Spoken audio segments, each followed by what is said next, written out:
In this episode, I'm speaking with Luis Patrão, Director of Enology and Viticulture at Coelheiros, a stunning 800-hectare historic estate north of Evora in the centre of Alentejo. When I visited the estate, Luis gave me a guided tour to demonstrate how the 600-plus hectare cork oak forest, 50 hectares of vines, and the 40 hectares of walnut orchard are being transformed into a regenerated, resilient and balanced ecosystem that is simply glorious. It wasn't always like this. The estate had more of a focus on hunting, running all the way back to 1467. It was only at the end of the last century that Coelheiros started to be transformed into what is now a buzz of biodiversity. In this interview, Luis explains how their biggest challenge has been small birds and bugs that eat everything from the plants themselves to the fruit they produce. Wetland restoration and ending centuries of hunting have seen the return of birds of prey, such as eagles and falcons.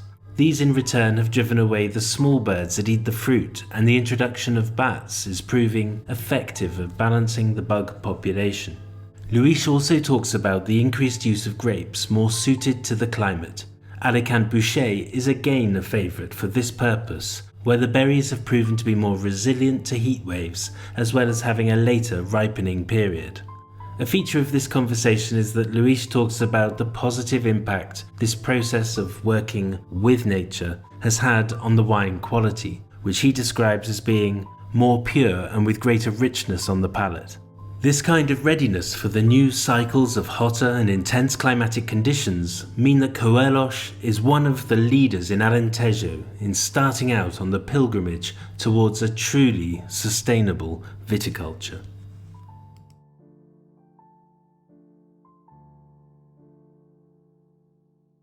So Luis, it's good to speak to you. Can you start by giving us a brief overview of the history of the estate and how the decision to work in a much more sustainable and regenerative way came into being? The estate has started in 1467, so it's a very old estate. It's one of the oldest estates in Alentejo wine region. We have about 800 hectares of land. We are more or less based on the central part of Alentejo. We have 50 hectares in the 800 hectares of land. We have about 50 hectares of vines, completely surrounded by cork forest. In 2015, the state was changed administration, and we decided that we should rethink the way we were doing our viticulture and agriculture. So we decided to go a little bit more sustainable. We changed the viticulture completely. That was what happened. Okay, when I visited, I noticed this extensive regenerative project underway, and it was very holistic. Yes. Can you talk a little bit about that strategy of how it's developed and how you're working it now? So in 2016, we adopted the sustainable program of Vinhos do Alentejo plan. And so we start to do some changes. The major one probably was adopt organic farming in 2017. And of course, we did a lot of stuff. We were not just the organic thing. One of the biggest challenge that we have in Alentejo is the pests that we have here. It's not the disease because Alentejo is a dry area, so we don't have much problems with fungus disease, which is usually the major problem in viticulture. What we have in Alentejo is pests like birds, little bugs. So what we did is rethink the way that we were managing our ecosystem. So we start to recover the water lines that we have inside of the state, which are the major ecological corridors to support some animals that could help us to balance the ecosystem.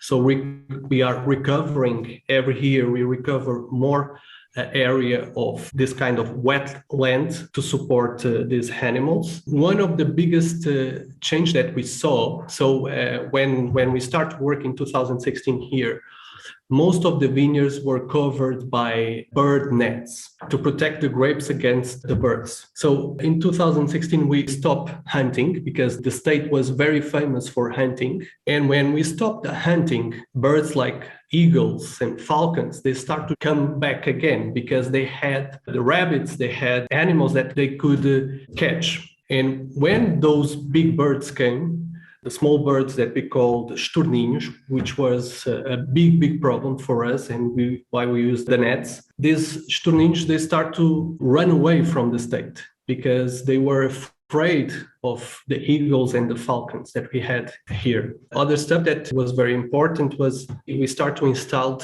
little nests for bats. They are a very important help to balance some insects that we have in the state as well. This is literally insects. They drink the saliva, I don't know the word, but the fluid that is inside of the plant. Oh, the sap. The sap, exactly. Keep sap. Yeah. So the bats they are very important to balance these insects. Okay, and it seems that the way that the whole thing is working, there's a great interaction now between viticulture and the wider wildlife and biodiversity on the estate. Yeah. Is that? Can you talk about how that is building towards a sort of resilient estate? Because we're talking about this in the context of climate change. Are there challenges that you've already experienced from climate change, or are there challenges you're anticipating and where this sort of healthy ecosystem may play a role? So Alentejo is, in my opinion, and I think all the studies are showing this, is going to be one of the most affected areas in terms of viticulture in the world. So we are very concerned. So I start the introduction about the state that we are from 1467. Okay, of course, at that time we were not growing grapes, but we have records in our state that show that we are growing grapes for more than 150 years. So what we expect is to keep growing grapes.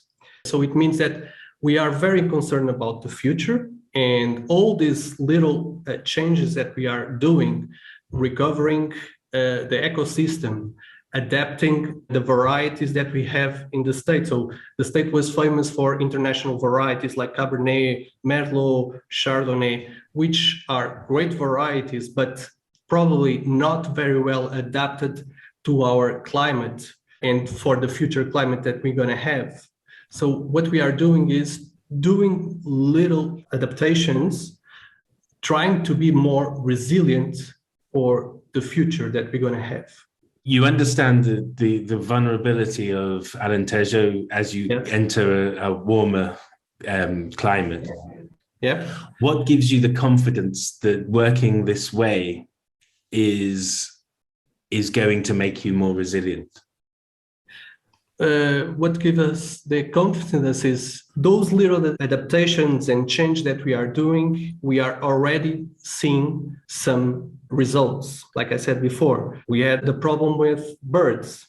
Now, with the eagles and the falcons that we have here, we don't have that kind of problem anymore. The varieties that we are working now, usually we start the harvest on the beginning of August. Now with those varieties that we are introducing, like Alicante Boucher, we are not starting so fast.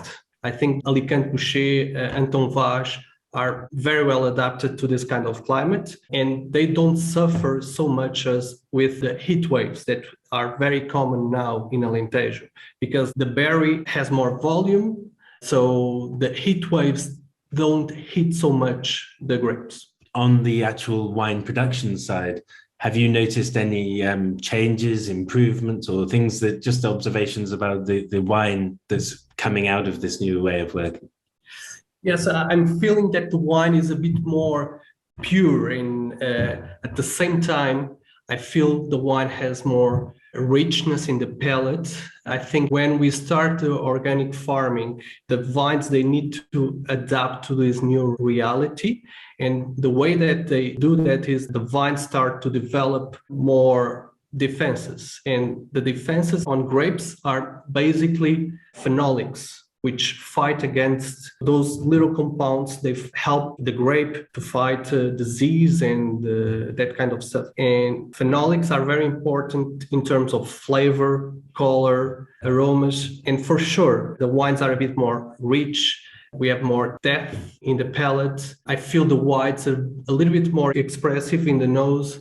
So I'm very, very happy with the result. That's interesting. So maybe even that sense of resilience is coming right down into the grapes, the physiology of the grapes themselves and helping. So how important is all of this process, the sustainability, etc., when you expressed your brand values to people who drink your wine, or how you express yourselves to the market, if you like?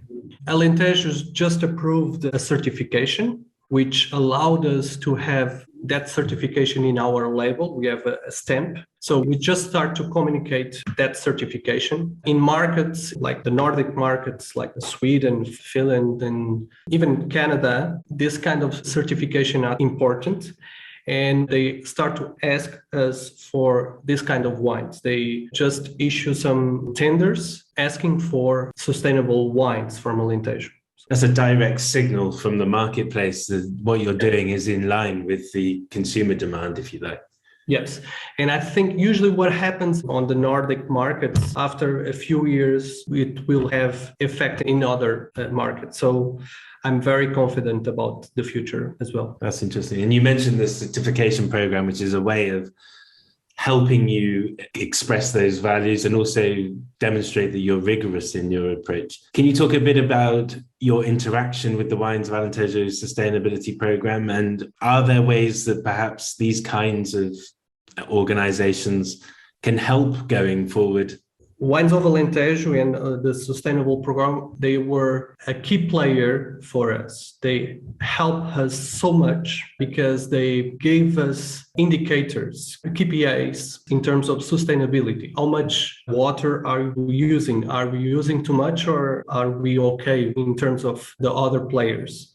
About the way that we manage energy. Are we doing the best practice or not? In terms of viticulture, usually they do workshops where all the growers, they can share their experience in terms of sustainability, what they are doing, what are the challenges that they are facing. So I think Vinhos do Alentejo, the sustainable program, is very important because it's an excellent platform to share ideas and to help us to advance in terms of sustainability.